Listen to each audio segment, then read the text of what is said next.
மற்ற நாளையெல்லாம் கம்முன்னு இருப்பான். ஏதாவது முக்கியமான நாளில் தான் அழுது ஒப்பாரி வச்சு ஊரையே கூட்டி போடுவான். ஏன்டா இப்படி அழுவுற? ஐயோ ஆண்டவனே, நீ இப்படி அலறு. இன்னும் கொஞ்ச நேரத்தில் உங்கள் அப்பாயி வரும். இன்னும் எந்த வேலையும் செய்யலையா வைக்கலையான்னு அது ஒரு பக்கம் அலறட்டும். நல்லா ஜகஜோதியாக தாண்டா இருக்கும். காது குத்த அன்னைக்கு ஏன்டா இப்படி என்னை பழாடா படுத்தி எடுக்கிற? மணி வேற ஆகிப்போச்சு. தண்ணியை வேற காய வச்சு அடுப்பில் வேற வச்சு விட்டு வந்தேன். அடுப்பு எரியுதா தண்ணி காஞ்சுதானு தெரியல. ஐயோ ஆண்டவனே, இவனை வேற குளிப்பாட்டணும், அதுகளுக்கு வேற தண்ணி காய வைக்கணும், பாலை வாங்கி டீயை வை, அப்படி இப்படி நாங்கள் ஒன்றும் செய்யலை. ஐயோ டேய், படுத்தாதடா டேய் தம்பியே. ஒரு பிள்ளைய பெற்று வளர்க்குறதே நமக்கு இம்புட்டு இதாக இருக்கு. அந்த காலத்தில் எப்படிதான் 10 பிள்ளைய பெற்று வளர்த்தாங்களோ. அம்மாடி அம்மா, முடியாதுடா சாமி. இதுங்களுக்கு கழுவவும் இதுங்களுக்கு அள வச்சா அதுகளை சமாதானப்படுத்தவுமே நமக்கு நேரம் சரியா போயிருதே. ஓஹோ, அப்போ உன் புருஷன் பிஸ்னஸ் மேன் ஆக போறாரு. சூப்பரு. என்னது, பொருளை வாங்கி விற்கிற பிஸ்னஸா? ஓ சூப்பரு. அப்போ இனிமேல் நீங்கள்லாம் ரொம்ப பெரிய ஆளாக மாறிடுவீங்க. இந்த பக்கம்லாம் வந்தால் இந்த உமாவெல்லாம் கண்டுப்பீங்களா, கண்டுக்க மாட்டீங்களா? ஐயோ, சீனு விடாதடி, சீனு விடாதடி. உமா ஒரு நிமிஷம் இருடி, எங்கள் மாமா கூப்பிட்றாரு, என்னன்னு கேட்டு வந்துடுறேன். மாமா சொல்லுங்க மாமா. எம்மாடி, தலை சீவனும் தலைக்கு தேங்காய் எண்ணெய் வைக்கலான்னு பார்த்தேன். என்ன எங்கே இருக்குன்னு தெரியலையேம்மா. இருங்க மாமா, நான் எடுத்துறேன். மணி வேற ஆயிடுச்சு. 9 மணிக்கு காது குத்துனாங்க. இப்பயே மணி 7:15 ஆகிப்போச்சு. இன்னும் 1.25 மணி நேரம் தான் இருக்கு. இன்னும் இவங்களெல்லாம் ஆளை காணோம். என்ன பண்ணிக்கிட்டு இருக்காங்கன்னு தெரியல. வாங்கம்மா, வாங்க வாங்க. நம்ம புருஷன் இங்கே வந்து உட்காந்துக்கிட்டு டிப்பு டாப்பா இருக்கிறது. இது என்னடா இது? மீட்டிங்கு கீட்டிங்கு, நான் அங்கே போகிறேன் இங்கே போகிறேன், இங்கே இருக்கேன் அங்கே இருக்கேன்னா, இப்போ பார்த்தா ஒரு தங்கச்சி வீட்டில் பட்டும் வெள்ளையும் சொல்லையுமா இருக்கிறான். அண்ணே கிளம்பியாச்சானே? ஆமாம்மா, மணி ஆகி போச்சு. நான் தான் 1.25 மணி நேரம் தான் இருக்கு. அதான் சரி கிளம்பிட்டேன். வாங்கப்பா, வாங்கம்மா, வா வா. இதான் வர நேரமா? காது குத்துன்னு சொன்னாங்க, முன்னே வரது இல்லையா? ஆமாங்க, காது குத்துன்னு தான் சொன்னாங்க. முன்ன வரலைங்க, பின்னாடி வந்துட்டோம். நம்ம வீட்டு விசேஷம்னா வாயான்னு கூப்பிட்டா கூட வர்றதில்லை. அதுவும் என் வீட்டில் வந்து வெத்தலை பாக்கு வச்சு அழைச்சி கூப்பிட்டாலும் ஒரு அடி நவர மாட்டான். இன்னைக்கு அவங்க தங்கச்சி வீட்டு விசேஷனோனையும் அவங்க போனில் ஒரு வார்த்தை தான் கூப்பிட்டாங்க. அதுக்கோசரம் குடும்பமே கிளம்பி வந்திருக்கு. இருங்க இருங்க, என் குடும்பத்துல ஒரு விசேஷம் வைப்பாங்கல்ல, அன்னைக்கு உங்க எல்லாத்தையும் ஆட்டம் காட்டுறேன். ராணி, எல்லாரும் குளிப்பாங்க. போ சீக்கிரம் தண்ணியை காய போடு. கேஸ்ல ஒரு 2 பானை போட்டு விறகுடுப்புல ஒரு பானையை போடு. ஆளுக்கு டக்கு டக்கு டக்குன்னு குளிக்கலாம். சரிங்க மாப்பிள்ள, இந்த வாட்டர் பம்ப்லாம் இருக்கும்ல, அங்க வேணா நம்ம போய் குளிச்சுட்டு வந்துருவோம். இங்க என்ன பாத்ரூம் ஒண்ணுதான் இருக்குது. ஆளுக்கு குளிக்கிறதுக்கு நேரம் ஆகி போயிடும். நம்ம வேணா பம்பு செட்ல டக்குன்னு குளிச்சுட்டு ஓடியாந்துடலாம்ல. இப்ப யார் தோட்டத்துல தண்ணி இருக்குன்னு தெரியலீங்க மாமா. நம்ம தோட்டத்துல எல்லாம் தண்ணி இல்ல, வறண்டு போய் கிடக்குது. அதெல்லாம் தண்ணி காய போட்டுறேன்பா. அங்க போனா உடம்பு கொத்துக்காம போயிடும். அடடே, சம்மந்தி அம்மா வந்திருக்காங்க. என்னங்க சம்மந்தி, நல்லா இருக்கீங்களா? நல்லாதானா இருக்கேன் இருக்கேன். நானா எதுக்கு இந்த வீட்டுல இருக்கேன்னு தான் தெரியல. எல்லாரும் வந்திருக்காங்க. வந்தவங்களுக்கு ஒரு காப்பி தண்ணியை போடுங்க, தண்ணியை காய வைங்க. அப்புறமேட்டுக்கு எதா இருந்தாலும் பேசிக்கலாம். அம்பட்டு சொல்லியும் அந்த குடும்பத்துல போய் கூட்டு நாட்டு வச்சுக்கிட்டு திரிகிறாங்கன்னா அப்புறம் இவங்களுக்கு எம்பட்டு எகத்தாலாம். இன்னத்துக்கு நான் தூங்கினோனையும் கண்ணுல மண்ணை தூக்கிட்டு போறாங்க. எல்லாம் என்ன சொல்றதுன்னு தெரியல. ஒரு காலம் இல்ல ஒரு காலம் நான் சொன்னது அப்ப புரியும். ஐயோ, அத்தை வேற கோவத்துல கொந்தளிக்கிறாங்களே. பாக்குற பார்வையிலே நம்மள கொன்னு போடுவாங்க போல இருக்கு. ஐயோ, ஓடிடுவோம். வாங்க வாங்க, உள்ள வாங்க. அருமாவிலே நீ நில்லுமா, அவங்க உள்ள போட்டோம். போங்க உள்ள போங்க. சரி, நீங்க பாருங்க, உங்களுக்கு தண்ணி வைங்க. நான் போயிட்டு பால் வாங்கிட்டு வந்துடுறேன், டீ வைக்க. ஏய் ஐயோ, விடாது கருப்புன்ற கதையை இன்னைக்கு அம்மா விடாம செய்ய போது போ. என்னம்மா? என்னடா நொன்னம்மா, என்ன நொன்னம்மா? என்ன கத்த வைக்கிறீங்களா? அவங்களாம் அங்கேருந்து வந்திருக்காங்கம்மா. அங்கே நாங்கள் போனப்போ எப்படி பார்த்துக்கிட்டாங்க தெரியுமா? இங்கே வந்து இது வாயை வச்சுட்டு கம்மனு இருமா, கத்தி கத்தி கூடாதம்மா. இம்புட்டெல்லாம் வாய்க்கிலேயே வக்கனையா பேசுறீங்களே. அந்த குடும்பத்தோட எந்த சகவாசமும் இருக்கக்கூடாதுன்னு நான் சொல்லிக்கிட்டு இருக்கேன். நீங்க எல்லாரும் என் கண்ணில் மண்ணை தூவிட்டு அந்த வீட்டில் போயிட்டு உட்காந்து புழுக்க வேலை பார்த்துக்கிட்டு இருக்கீங்க. ஐயோ அம்மா, நாங்கள் ஒன்றும் அங்கே போகலம்மா. நாங்கள் இவங்களை கூட்டிகிட்டு வர போனோம்மா, வேற ஒன்றும் இல்லை. பஸ் ஸ்டாண்டில் போய் கூட்டிகிட்டு வரத்தான் போனோம். ஏண்டா, அந்த காலத்திலேயே என் தாய்மாமா மடியில் வச்சு எனக்கு காது குத்திட்டாங்கடா. நீ ஒன்று எனக்கு தனியாக காது குத்தாத, சரியா? எத்தனை மணிக்கு இவங்க வந்தாங்கப்பா சொல்லு பாப்போம். யாரானி, ஒரு 6:45 இருக்குமா? ஓ அப்படியாப்பா, 6:45 பஸ்ஸுக்கு தான் 2 மணி 1 மணிக்கெல்லாம் அங்கே போய் உட்காந்துருந்தீங்களாப்பா? ஐயோ அத்தை, அத்தனை மணிலேருந்து எந்திரிச்சு உட்காந்து தான் இருக்குது இந்த அம்மா. சொல்லுடா, 6 மணி பஸ்ஸுக்கு அத்தனை மணிக்கே போய் உட்காந்துங்களா? சபா, அதான் தெரிஞ்சிருச்சுல, அப்புறம் எதுக்குமா சும்மா இது பண்ணிக்கிட்டு இருக்க? மணி ஆகி போச்சு எங்களுக்கு. போங்க, போய் கிளம்பு போ. பண்ணுங்க பண்ணுங்க, உங்க ஆட்டமெல்லாம் இன்னும் எவ்வளவு நாள்னு நானும் பாக்குறேன். அவங்க அதை காது குத்து விசேஷம் முடியிற வரைக்கும் தான். ஏன்னா நம்ம பிள்ளைக்கு ஒரு அரைப்பவுன்னு செஞ்சிருக்காங்க. அந்த பரம் அந்த அரைப்பவுன்னு செய்குலியும் மோதனமா வாங்கணும்னு அவங்க செய்யறாங்க. இவங்களுக்கு அது தெரிய மாட்டேங்குது. முட்டா பயிலுக. வா, எந்திரிச்சு தண்ணியை காய வச்சாலா என்னன்னு ஒன்னும் தெரியல. ஒரு வேலைக்கும் துப்பு இல்ல. மருமவளே அத்தை, அங்க இல்ல, இங்க இருக்கேன். எந்திரிச்சிட்டாலா? காலையில எந்திரிச்சோன்னு பிள்ளைய தூக்கி வச்சுக்கிட்டு இருக்கிறது தான் வேலை. என்ன வேலை வெட்டி எதுவும் பாத்தியா? தண்ணியை காய வச்சியா? காட்டு தண்ணி வச்சியா? என்ன பண்ணிக்கிட்டு இருக்க நீ? அடுப்பை பத்த வச்சு விட்டேன் அத்தை. இந்தா இவன் வேற ஒரே அழுக கத்துன்னு ஊரையே கூட்டிட்டான்.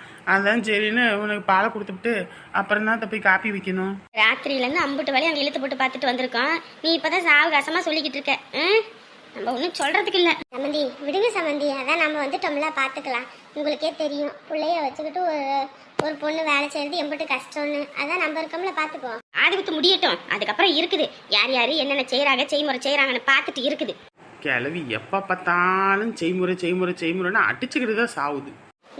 என்ன வார்த்தை பேசிக்கிட்டு இருக்க? நல்ல நாள் பெரிய நாளுமா? அவங்க காதல் கிட்ட விழுந்து சண்டைக்கு வர மாட்டாங்களா? அப்புறம் என்னம்மா, நான் என்ன சும்மா விளையாட்டுக்க சொல்லிக்கிட்டு இருக்கேன். சரியான அழுக தெரியுமா இன்னைக்கு? அழுன்னு அழுது கண்ணெல்லாம் அப்படியே இதாகி போச்சு உனக்கு. என்னம்மா ஆச்சு பையனுக்கு? எறும்பு கடிச்சிருக்கும் போலம்மா பின்னாடி பக்கம். அதான் அந்த பையன் இந்த அழுதுட்டான். பிள்ளைய பார்த்து வச்சுக்கிறது இல்லையா? என்ன இப்போ தூங்குறோம்னா ஒரு கண்ணு பிள்ளைங்க மேலேயும் இருக்கணும். ஆமா, நான் நிம்மதியா தூங்கியே எத்தனை மாசம் ஆகி போச்சு. இதுல வேற ஒரு கண்ணு இங்கே இருக்கணுமா? ஏற்கனவே என் பல கண்ணு அங்கத்தான் இருக்குது. அத்தாடி அத்தா, உங்ககிட்ட வாய கொடுத்தா ஜெயிக்க முடியாதம்மா. சரி, பிள்ளைய குளிப்பாட்டி விட்டியா இல்லையா? இல்லையம்மா. சரி, தண்ணியை காய வச்சோனையும் நீ தலைக்கு தண்ணி ஊற்றிக்க. ஏன்னா உனக்கு தலை காயாது. உனக்கு சளி பிடிச்சா பால் கொடுக்குற உடம்பு பிள்ளைக்கும் சளி பிடிச்சிக்கும். போ, நாங்கள் இந்த இதை பார்க்குறேன். இருமா, அவன் கொஞ்சம் தூங்கிக்கிட்டோம். இல்லைன்னா எந்தனா வாழ்னு கத்துறான். மற்ற நாள்லாம் கம்முனே இருப்பான். ஏதாவது ஆக வேண்டிய நேரத்துல தான் வேணும்னே பண்றான். எல்லாம் அவங்க அப்பாயோட குணம். சரி, கத்திக்கிட்டு இருக்காத, அவ காதல விழுந்துற போகுது. அடுப்பு எரியல, ஒரு வெங்காயமும் எரியல. நல்லா திக்குன்னு எரிஞ்சா தானே தண்ணி கொதிக்கும். இவெல்லாம் ஒரு வேலைக்கு லாக்கி இல்லை. ஏதாவது பேசிவிட்டேன்றாங்க. எதுக்கு பேசுறேன்? ஒரு வேலைக்கு துப்பு இல்லாதனால தானே பேசுறேன். ஆனால் அவனா பிள்ளைய தூக்கி வச்சுட்டு உட்காந்துக்கிறது. மற்ற நாள்லாம் வாழ மாட்டான். ஏதாவது முக்கியமான நாள் தான் அழுவான். வேணும்னு நடிச்சுக்கிட்டு திரிகிறா. எதுவும் நான் பேசக்கூடாதுன்னு இருக்கேன். இல்லைன்னா அப்புறம் அவ்வளோத்தான் நாரி போயிடும். ஐயோ, இன்னும் ஊருப்பட்ட வேலை கிடக்குது. அங்கேருந்து இங்கே வந்து இங்கே இந்த தண்ணியை காய வச்சு குளிச்சுட்டு போய் அங்கே எல்லாத்தையும் ஏற்பாடு பண்ணி, ஐயோ நம்மள ஒரு வழி ஆக்கிடுவாங்க போல இருக்கே இவங்க. நான் இருக்குன்னு 2 விரவ கட்டை எடுத்து வச்சு எரிச்சு விடுவான்னு பார்த்தா தேங்காய் மட்டையும் தேங்காய் சரட்டையும் எடுத்து வச்சிருக்கிறா பாரு. இவளெல்லாம் வச்சுக்கிட்டு என்ன பண்ணுறது? இது புசுன்னு அணைஞ்சு போய் தொலைஞ்சிடும். மடியே, வேற நான் குளிப்பாட்டி விட்டுறேன். இந்த துணியை போட்டு விட்டுறியா? பரவாயில்லையே, குழந்தைங்களுக்கு ஏத்தப்பல வேஷ்டி சட்டையா? 500 ரூபாமா? ஆத்தாடி, நமக்கே இங்க 500 ஆகாது, இந்த பிள்ளைங்களுக்கு 500 ரூபாயா? ஆமாம்மா, பெரியவங்களுக்கு கூட விலை கம்மி தான். இந்த பிள்ளைங்களுக்கு தான் ஊருப்பட்ட வேலை. ஆத்தடியாத்தா ஒன்றும் வாங்க முடிய மாட்டேங்குது. ஆனால் பிள்ளைங்களுக்கு தான் அழகழகா வச்சிருக்காங்க. பார்த்தோன்னே அப்படியே அல்லணும் போல இருக்கு. இந்த மைனருக்கு வேஷ்டி சட்டை. குளிச்சுட்டு இதை போட்டு விட்டுக்குவோம். ஏம்மா, காது குத்து மொட்டை அடிப்பாங்க, இதை எப்படிம்மா போட முடியும்? முடியெல்லாம் வேற விழுந்துராதா? இல்லம்மா, அதுக்கு ஒரு துணி எடுத்திருக்கேன். இதுக்கு இதை போட்டு விடுன்றேன். ஏம்மா, அப்படின்னா காது குத்து முடிஞ்சோடனே உடம்ப குளிச்சு விட்டுருவோம்மா. குளிக்காம எப்படிமா பிள்ளைய தூக்கிட்டு போறது? 2 நேரம் குளிச்சானா உடம்புக்கு சரியில்லாம போயிடுச்சுன்னா என்னம்மா பண்றது? அது நம்ம வீட்டுல காய வச்சு தண்ணி ஊத்துறோம். அங்க வேற கோயில் தண்ணி சேரலன்னா இன்னும் கிளம்பலையா? என்ன வெட்டி நான் அடிச்சுக்கிட்டு உட்காந்துட்டு இருக்கீங்க? மணி ஆகி போச்சு இல்லையா? ஐயோ, வந்துருச்சு மங்கம்மா. அத்தை இருங்க அத்தை, இந்த பையன் தூங்குறான். இந்த தொட்டியில போட்டு நான் இந்த போய் குளிக்கிறேன். எல்லாம் என்னத்த சொல்றதுன்னு தெரியல. ஆளாவது வாங்கி வச்சியா இல்லையா? இல்லத்த. நாய் கிட்ட சொன்னா நாய் வாள் கிட்ட சொல்லுமா? அந்த கதையாத்தான் இருக்குது. உன்கிட்ட சொன்னதுக்கு நானே போய் செஞ்சிடலாம். சம்மந்தி இருக்கிற தண்ணியில நீங்க குளிங்க. நான் அந்த உடனே டீ வைக்கிறேன். பால்னா என்ன, வர காப்பி வைப்போம். அப்புறமேட்டுக்கு பால் காப்பி வச்சுக்குவோம். போங்க, போய் கிளம்புங்க, நான் போய் பாத்துக்கிறேன். இன்னைக்கு மட்டும் எல்லாம் லேட் ஆகணும். அதுக்கப்புறம் இருக்கு என் சுயரூபம். நானு அதில் எந்திரிச்சோனையுமே வாழ்னு தான் கத்திக்கிட்டு இருக்கோம். இந்த பிள்ளைய கொஞ்ச நேரம் பிடிச்சிக்கிட்டா நான் போய் குளிக்க போறேன், வைக்க போறேன். ஆனா அதை செய்ய மாட்டாங்க. பிள்ளைய தூக்குறதுனால பையன் அவ்வளோ வலி. ஒரே 1 மாசம்தான், இதெல்லாம் முடியட்டும். அதுக்கப்புறம் தனி கொடுத்து நான் போறேன். அப்புறம் இருக்குது.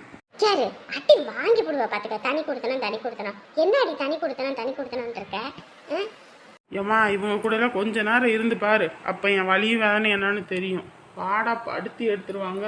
இங்க பாரு, அவங்க வயசானவங்க அப்படிதான் பேசுவாங்க. அவங்க அத்தனையும் பார்த்தவங்க. நம்ம தான் அனுசரிச்சு போகணும். இன்னைக்கு நீக்கு தனி கொடுத்தனும் போயிடலாம்னு சொல்லுவ. நீ ஒரு பையனை பெற்று வச்சிருக்க. நாளைக்கு அவன் பொண்டாட்டி சொல்ல பேச்சு கேட்டு தனி கொடுத்தனோம்னா என்ன பண்ணுவ? நான் என்ன இவங்கள மாதிரியா என் மருமகளை போட்டு டார்ச்சர் பண்றதுக்கு? நாளை என் மருமகளை எல்லாம் எதுவும் சொல்ல மாட்டேன். ஃபுல் ஃப்ரீடம் கொடுப்பேன். ஆமா புல்லு பிரீடம் கொடுப்பீங்க. அதையும் நாங்க பாக்குறோமா போறோமான்னு தெரியல. சரி சட்டை போட்டு கிளம்பு போ. இந்த குளிச்சு போட்டு சேலையை கட்டுற, அதை விட்டுப்பட்டு இந்த பேண்ட் சட்டையை போட்டுக்கிட்டு வந்தேன்னு வை. அப்புறம் அம்பிட்டு தான் சொல்லிட்டேன். சரிங்க அத்தை, சேலையே கட்டிக்கிறேங்க அத்தை. பட்டு சேலையை கட்டிக்கிட்டுமா நூல் சேலை கட்டிக்கிட்டுமா அத்தை? நொய்யின்னு பார்க்கவும் பாவமாக இருக்குது. நேற்று வேற கதவை இழுத்து போட்டு சாத்தி போட்டேன். ஐயோ ஆண்டவனே, எதுக்கு இப்படி ஆடணும்? எல்லாரும் நல்லது சொல்லுவாங்கன்னு இந்த ஆளை நினச்சிக்கிட்டு இருக்கான். ஒரு குடும்பம் நல்லா இருந்தாலும் இந்த ஊர்க்காரங்களுக்கு பிடிக்காது. எப்படா அந்த குடும்பத்தை களைச்சி விடலாம், எப்படி அவங்கள நிம்மதியை கெடுக்கலான்னு தான் கங்கணம் கட்டிக்கிட்டு இருக்காங்க. அதை சொன்னால் இந்த மனுஷனுக்கு புரிய மாட்டேங்குது. ஒன்று சொல் புத்தி வேணும், இல்லைன்னா சுய புத்தி வேணும். இப்படி அடுத்தவங்க சொல்கிறதெல்லாம் கேட்டுக்கிட்டு இருந்தா அந்த வாழ்க்கை என்ன ஆகுறது, அந்த குடும்பம் என்ன ஆகுறது? சொல்கிறவன் 1000 தான் சொல்லுவான். சொல்லிவிட்டு அவன் எனக்கு என்ன வந்துச்சுன்னு கிளம்பி போயிடுவான். இப்போ நம்ம தானே அவதிப்படுறோன்றது புரிய மாட்டேங்குது. அக்கா, தம்பி வாப்பா, தம்பி வா, வீட்டுக்குள்ள வா. வீட்டுக்கு வருவேன்க்கா. ஆனா மணி ஆகி போச்சு. ஏன் இந்த ஆள் இங்க வெளியே படுத்து கிடக்குறான்? இல்லையா, சும்மாதான். என்னக்கா, என்ன ஆச்சு? அது ஒன்றும் இல்லைப்பா, எப்பயும் போலதான். நாய் வாழைன்னு நிமித்தவா முடியும். சந்தேகப்பட்டு பேசினாரு, அதான் வெளியே தள்ளி கதவை சாத்தி போட்டேன். இவன் திருந்தவே மாட்டானா? சந்தேகம் இவன் சந்தேகத்துல போய் சாவுறான். இதுக்கு தான் அழகான பிள்ளைகளை கட்டிக்க கூடாது. அழகான பிள்ளைகளை கட்டிக்கிட்டு சந்தேகப்பட்டு அவ்வளோ நிம்மதியை கெடுத்துக்கிட்டு இருக்கிறான். ஆனால் மனுஷனா என்னமோ தெரியல. வர்ற போதுக்கு 4 இழுத்து புள்ளான்னு தான் பார்க்குறேன். சரி விடுப்பா, எனக்கு இதெல்லாம் பழகி போச்சு. இன்னைக்கு நேத்தா நடக்குது, காலகாலமாக இதே தானே நடக்குது. இவனை விட்டு ஒளிஞ்சு வான்னு சொன்னாலும் கேட்க மாட்டேங்கிற. அங்கே பெரியம்மா வீட்டில் ஏற்றுக்கலைன்னா என்ன, என் வீடும் உனக்காக இருக்குது, நீ அங்கே வானாலும் கேட்டு தொலைய மாட்டேங்கிற. இவனையே கட்டிக்கிட்டு கஷ்டப்படுத்திக்கிட்டு. சரி, பையனுக்கு காது குத்து வச்சுருக்கோம். அங்கே வேற மணி ஆகி போச்சு. 9 to 10 நல்ல நேரம்னு சொன்னாங்க. நேற்றே வந்து அழைக்கிறதுக்கு தான் வந்தேன். இந்த படுபாவி பண்ண வேலையில் நான் அதை மறந்தே தொலைஞ்சிட்டேன். அப்படியாப்பா, என் மருமவனுக்கு காது குத்தா? யாருமே நம்ம குடும்பத்துலேருந்து ஒரு நல்லது கெட்டதுக்கு கூட என்னை கூப்பிடுறதில்ல. மொத்தமே என்னை எல்லாரும் ஒதுக்கிட்டாங்க. இதுக்காவது நீ வந்து கூப்பிட்டியே, ரொம்ப சந்தோஷம்ப்பா. என்னக்கா பண்ணுறது, அது அப்படி ஆகிப்போச்சு. விடு, இனிமே எல்லா சொந்தமும் வேணும்னு நான் நினச்சி தான் ஒருத்தர் விடாமல் எல்லாத்தையும் கூப்பிட்டுக்கிட்டு இருக்கேன். அதுவும் இல்லாமல் அங்கே பெரியம்மா தான் வரமாட்டாங்களா வராங்களான்னு தெரியல. ஆனால் அண்ணன் அண்ணி எல்லாரும் அங்கே தான் வந்து இருந்தாங்க இன்ன வரைக்கும். நீ தயவு செஞ்சு வந்துரு, சரியா? அங்கே வந்தீன்னா எப்படி நம்ம குடும்பத்தோட நான் சேர்த்து வைக்கிறதுக்கு ஏதாவது முடிவு பண்ணுறேன்.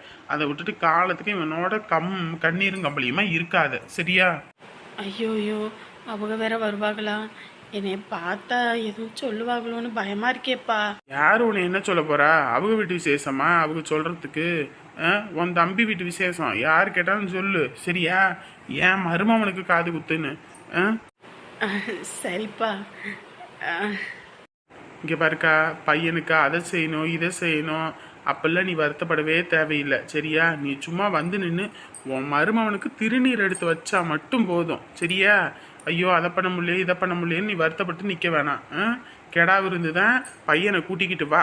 இந்த சொட்டையனா அப்படியே கழட்டி விட்டுட்டு வா. அங்கே வந்தாவது நம்ம குடும்பத்தோட நிம்மதியாக இருந்துட்டு போவ. சரிப்பா, கண்டிப்பாக நான் வரேன். சரிக்கா, நான் வரேன்க்கா. மணி ஆகி போச்சு. அங்கே வர எல்லாம் சொந்த மந்தமும் வந்துடுவாங்க. நான் போயிட்டு கிளம்பணும். கிளம்பி வந்துரு, வராமல் இருக்காத. அப்புறம் அம்பிட்டு தான் சொல்லிவிட்டேன். சரியா தம்பி, கண்டிப்பாக வந்துடுறேன். எத்தனை காலத்துக்கு தான் இப்படி ஒதுங்கி ஒதுங்கி இருக்கிறது? இனிமேல் என் பையனுக்கும் குடும்பம் குட்டின்னு ஒன்று வேணும். நம்ம கண்டிப்பாக போயே ஆகணும். என்ன பண்ணுறது? முன்னையே சொல்லியிருந்தா ஏதாவது ஒன்று பண்ணியிருக்கலாம். இப்போ கையில் மடியிலன்னு பெருசாக எதுவும் இல்லை. எல்லாரும் காது குத்துக்கு மோதிரம் செய்யணும்னா அப்படி இப்படின்னு போடுவாங்க. நம்ம கையில் பெருசாக ஒன்றும் இல்லை என்னதான் செய்யறதுக்கு. ம், என்ன அவ பார்த்துக்கிட்டு இருக்கா? நம்ம வீட்டுக்கிட்ட டயர் தடம் வேற இருக்கு. ஏதோ சத்தம் கேட்டுச்சு, ஆம்பளை குரல்லாம் கேட்டுச்சு. ஏய், யாரடி பார்த்துக்கிட்டு இருக்காங்க? ம் யாரை பார்த்துக்கிட்டு இருந்தா உங்களுக்கு என்ன? அடியே, காலையிலேயே உடம்பு பறன்னு இருக்கு போல இருக்கு. கட்டின புருஷனை வெளியே தள்ளி கதவை சாத்திவிட்டு இப்ப யாருக்கிட்டே பேசிக்கிட்டு இழிச்சுக்கிட்டு நிக்கிறியா நீ? ஒரு நாளாவது என்கிட்ட சிரிச்சிருப்பியாடி நீ? இன்னைக்கு என்னடி இழிச்சுக்கிட்டு திரியிற? சிரிக்கிற மாதிரி இருந்தால் சிரிப்பேன், அலற மாதிரி இருந்தால் அழுவேன். எனக்கு என்ன தோணுதோ அதை செய்வேன். இப்போ உங்களுக்கு என்ன பிரச்சனை? இந்த இடத்துல பைக்கு சத்தம் கேட்டுச்சு, ஆம்பளை குரல் கேட்டுச்சு. யாருடி? யாரு? அதான் இவ்வளவும் கேட்டுச்சுல, யார் என்னன்னு கண்ணை திறந்து பார்த்துருக்க வேண்டியதானே? அடியே, கண்ணை திறந்து பார்த்துருப்பேன்டி. என்ன பண்ணி தொலைகிறது? ராத்திரியெல்லாம் வெளியே போட்டு கொசு கடியில் தூக்கம் இல்லாம கடந்தேன்டி. அதை கொஞ்சம் அசந்துட்டேன். யாருன்னு கண்டுபிடிக்கிறேன். யார் எவருன்னு கண்டுபிடிச்சிக்கங்க. அவங்க கூட இருக்கும்போது நான் சந்தோஷமாக இருக்கேன், சரியா? அதுவும் இல்லாமல் இப்போ வெளியே போகணுன்னு வேற சொல்லியிருக்காங்க. நாங்கள் இன்னைக்கு வெளியவும் போகிறோம். பார்த்து பத்திரமா வீட்டை பார்த்துக்கோங்க. ஏன்னா ராத்திரியெல்லாம் வீட்டை கட்டி பிடிச்சிட்டே இல்லை கடந்திருக்கீங்க. வீடு பறந்துடும். எனக்கு மணியாகி போச்சு, நான் குளிச்சு கிளம்பணும். ஐயோ, எனக்கு பைத்தியம் பிடிக்குதே. என்ன பைத்தியக்காரனா ஆக்கிட்டாலே. யார் என்னன்னு தெரியலையே.